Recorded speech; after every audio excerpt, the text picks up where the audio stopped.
CCL got together and they asked him to do this. And they wrote a resolution that says climate change is real, it's a threat to our country, and Congress needs to do something about it. And that happened in late 2014. The deal was we will wait till there are 10 Republicans ready to step forward and sign that resolution. And it took 9 months to line up those 10 Republicans, 9 months of CCL and Friends Committee on National Legislation and some other groups working quietly under the radar screen on Capitol Hill. But it happened. And one of the reasons we're making the progress that we are today is because of that quiet moment in history.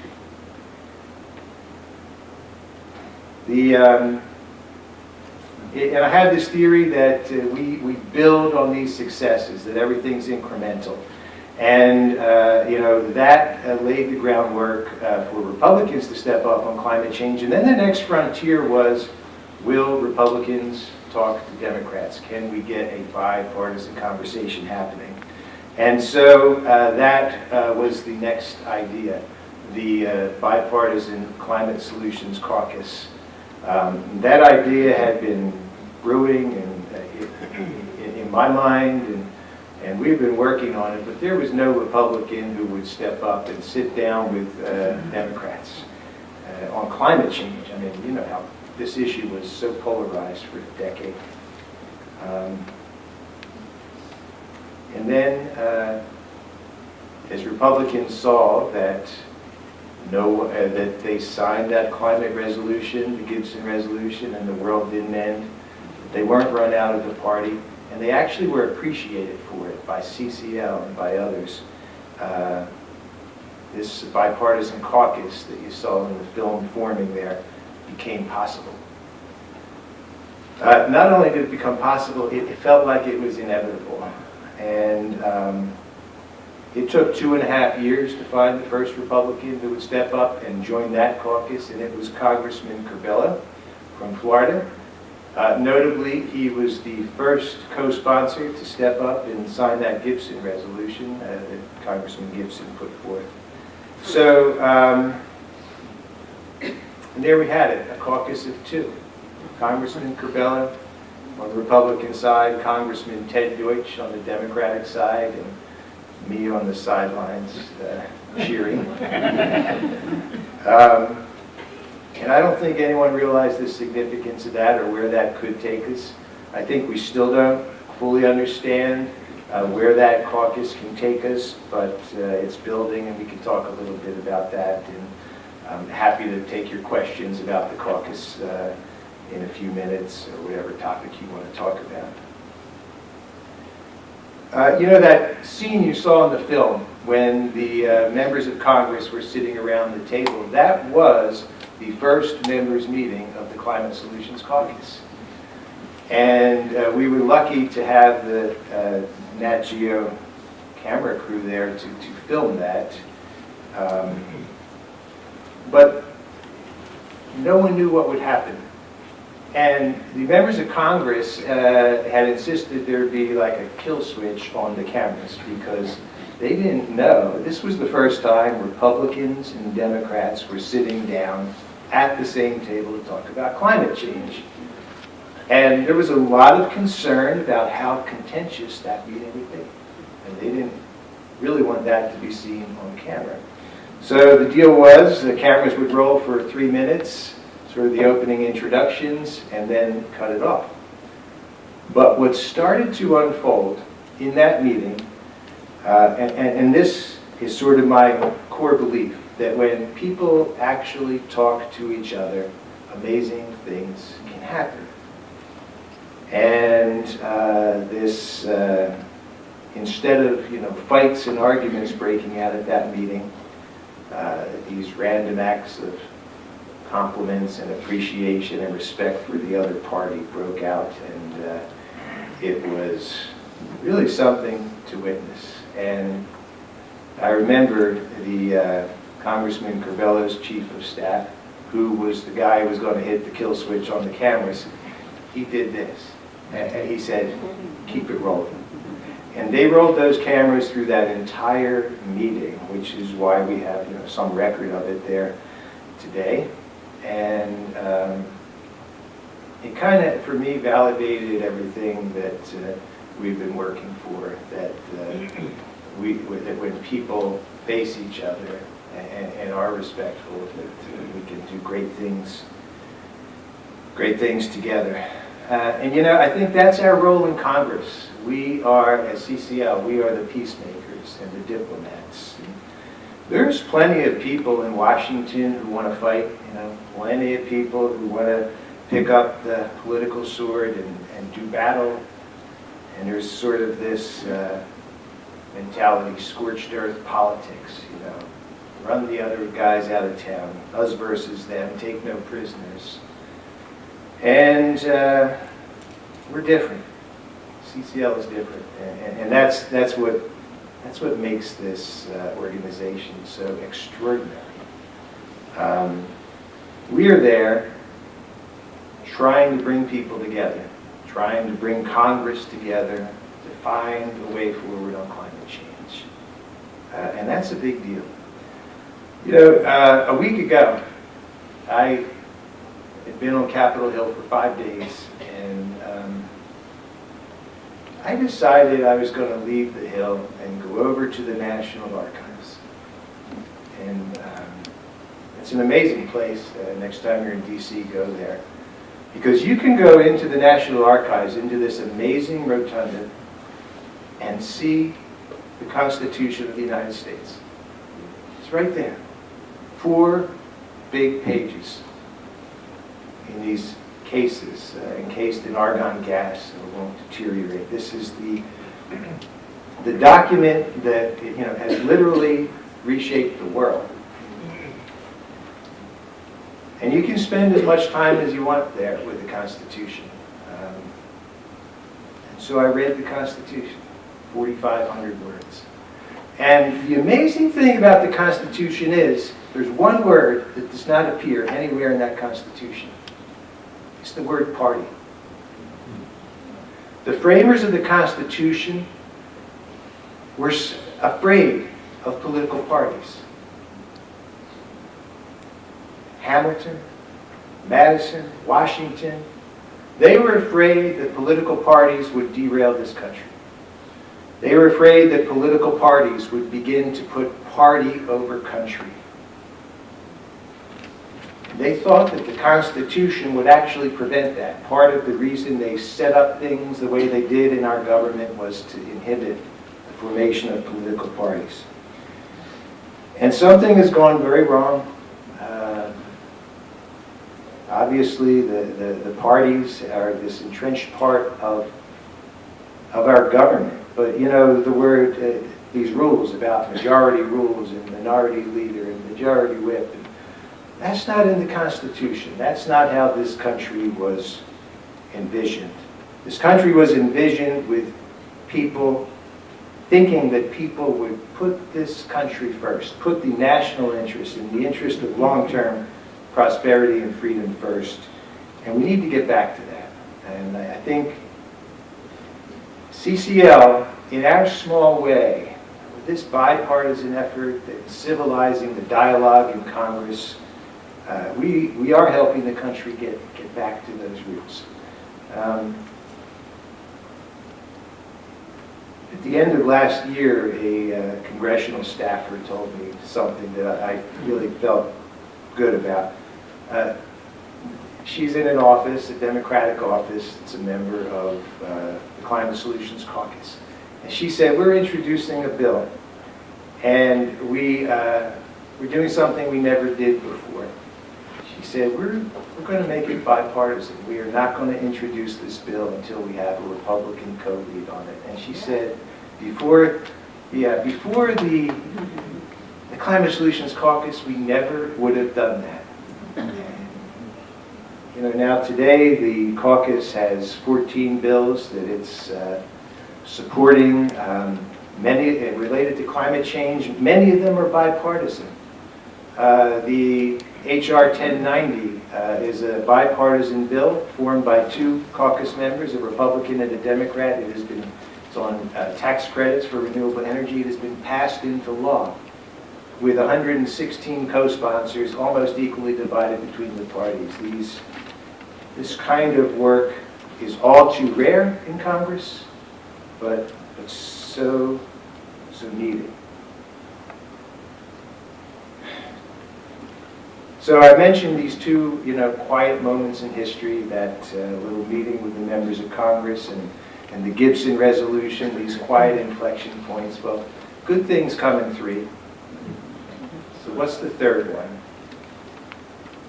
From my point of view, the third one is going to surprise a lot of people. It's going to happen sooner than most people think, and it will be the introduction of carbon fee and dividend in Congress.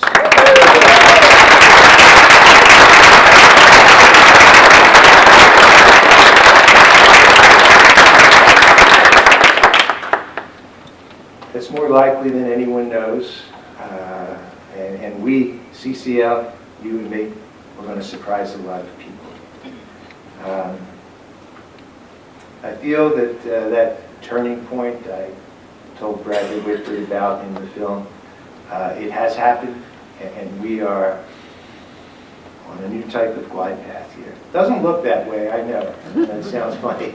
It doesn't look that way from the headlines, and there's a lot of bad stuff going on in Washington. There's a lot of good stuff, too. It's under the radar. It's happening because of CCL, because of you, because of this foundation we've laid together, these steps we've quietly taken. And I'm not thinking about all those headwinds and bad things. People think that I must be really, frustrated and jaded. I am not. I am optimistic, revved up, and ready to move forward. I'm not thinking about the headwinds in front of us, the mountains we have to climb. I'm thinking about how far we have come together. And I'm thinking more and more about that day that I will be sitting in the gallery looking down at Congress as they take a vote on our carbon fee and dividend bill. That's going to happen.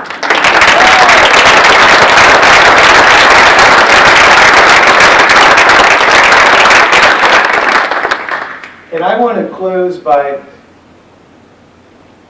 relaying to you something that a congressional staffer told me last Thursday. I've been working with a staffer for a long time. We had a long conversation about the fate of our bill. And she said something to me that I want to relate to you. She said, you guys at CCL are doing the hardest job on Capitol Hill. And that's saying a lot these days, right? There's a lot of hard jobs on Capitol Hill. But she said, you all are doing the hardest job on Capitol Hill. She said, keep doing it.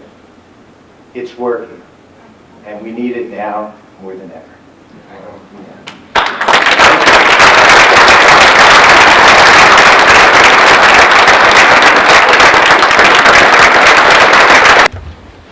And now, for the remaining time, I'd just like to have a conversation and field questions and whatever you want to talk about, I'm here. And if you could keep your questions very brief, just stand up, there's a standing mic. Just keep it quick. Hi, Jay. Hey, Tim, how are you? Very good, thank you. All right. Great to see you here. As you know, we have a wonderful Congresswoman, Elise Stefanik, in the 21st District in New York. She just locked down all 12 of her county's Republican committees. She's set, it looks like, for the primary. To what extent is that a clue that someone is likely to be willing to take this step?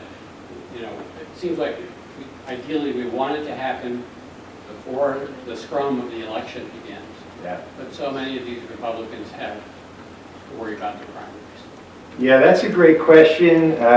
Tim's question is sort of when is the right time to introduce this bill? When does it work for members? And it's kind of different with every member of Congress. Some are worried about if they were to sign on to our bill, would they get a primary challenge from the right? Others, the bill might work for them because it helps them if they're in a purple district, it helps them there. So it's a little bit all over the board. But it's always better, I think, to take a courageous move like this when a member feels a little safer, but not too safe. I want them to feel that they have to appease voters from both ends of the political spectrum. And it's the way it should be. I think that's how we find the middle ground and the path forward. Thanks, Tim, for that great question. Good morning, Jay. Good morning.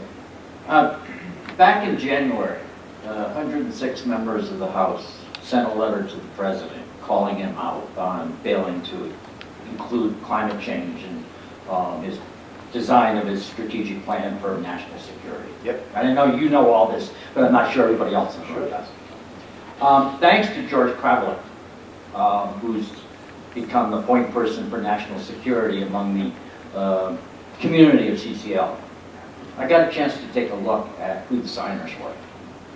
And what I noticed was there was a lot of those signers came out of the Democratic Green Dogs, who are aggressively going after the president and aggressively responding to stupidity that is happening in this administration.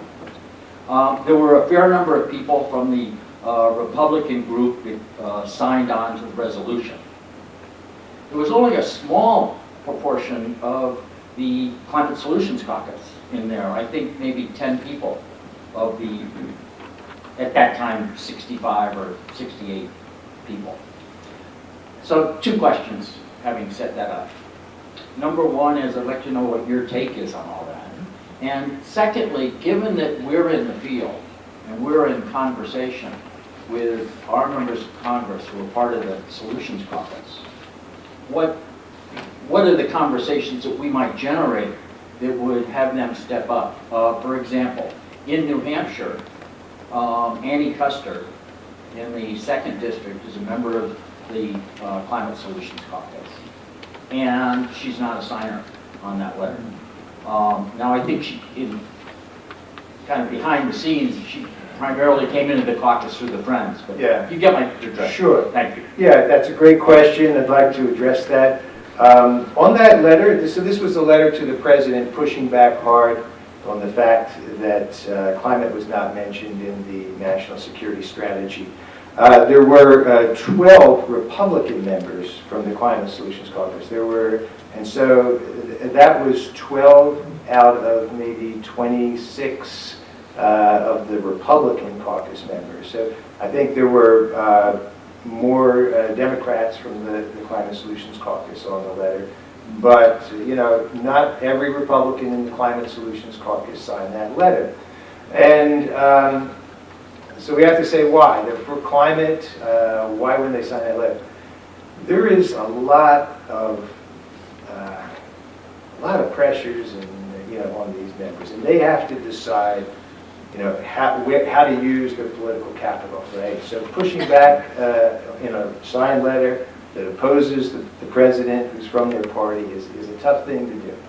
I actually read that as a pretty good indication that we had 12 Republicans from the caucus take that pretty bold stand, and it's not particularly popular with their party leadership. I know it's not the extent of the political courage we need to address this issue, but it's a start. Had you circulated a letter like that with the Republican president sitting 3 years ago, there would have been 0 Republicans on the letter. So I think it shows that we've come a fair way, and but there's a lot, we still have a ways to go. And but letters like that, which the caucus works on frequently, they did a letter against pulling out of the Paris Agreement. They did a letter against Arctic drilling in the tax deal, and they're hard for Republicans to sign. They kind of have to choose their battles. And but that's a great question. Thank you very much. Thank you. I think we just one more question maybe. Sure. But when a lot of people in our region are faced with cynicism when they try to talk to their Democratic members of Congress about the caucus, can you just tell us what we should say? What are the most powerful things to say? Yeah, so that's a good question. So there is a rising and well-orchestrated amount of criticism of the Climate Solutions Caucus, which hits me pretty hard and emotionally, but it also surprises me. It surprises me that people who say they care about solving climate change can actually criticize this effort to bring the parties together and to make peace between the parties, have a conversation, and start moving this forward. But it's happening. It's happening because it's an election year, and partisanship goes both ways. You know, it's not just the Republicans being tribal. It happens both ways. There is a significant chance that Democrats can take back the majority in the House, and because of this derailment into party politics that the country has gone through, that's important to Democrats. And so they seem to be afraid to allow the Republicans any credit for stepping up, even in small ways, to work on climate. I think it's unfortunate. The origination of this criticism of the caucus started with the Democratic Congressional Campaign Committee. They started writing signed letters to the editor about 6 months ago on this, and it's been echoed and reverberating in the media. So, what do you say? First of all, I think you say we need to be patient. We're trying to change a generation of tribal thinking here on climate change, and you can't expect this caucus to form with 2 members just 2 years ago and have solved climate change by now. It is a process, and we are working through that process. The caucus is one of the most active caucuses on the Hill. You know, as caucuses go, this caucus is doing more than most. We're just being held to this incredibly high standard of, you know, look at those guys, they didn't solve climate change yet. But what we're doing is building the caucus to a critical mass of numbers. We have 72 members in the caucus now.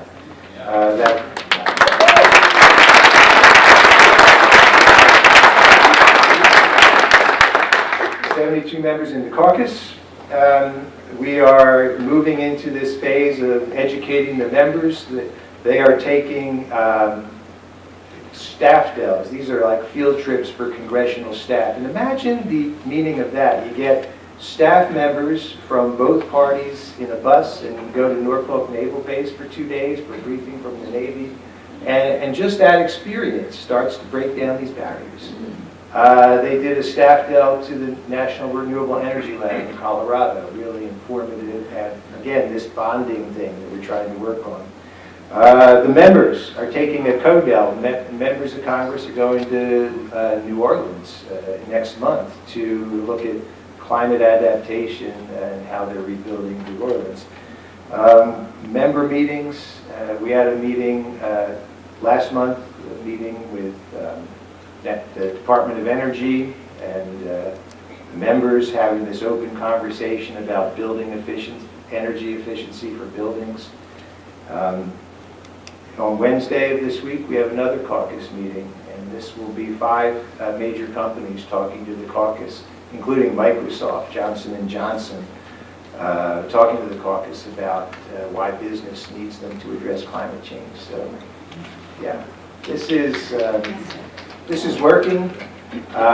Those who aren't patient enough to see that will be surprised, because, you know, where is major bipartisan climate legislation going to evolve? It's going to happen in the caucus. It's building now, And I look forward to making that happen with all of you. Thank you very much.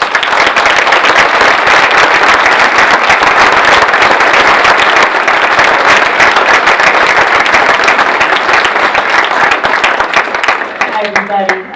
That was so brilliant that I'm afraid we went over. So, but we do have, at 10:30, we have our breakout sessions. And so anybody that's new to CCL, that's wants to be part of the climate advocate training, come back to this room.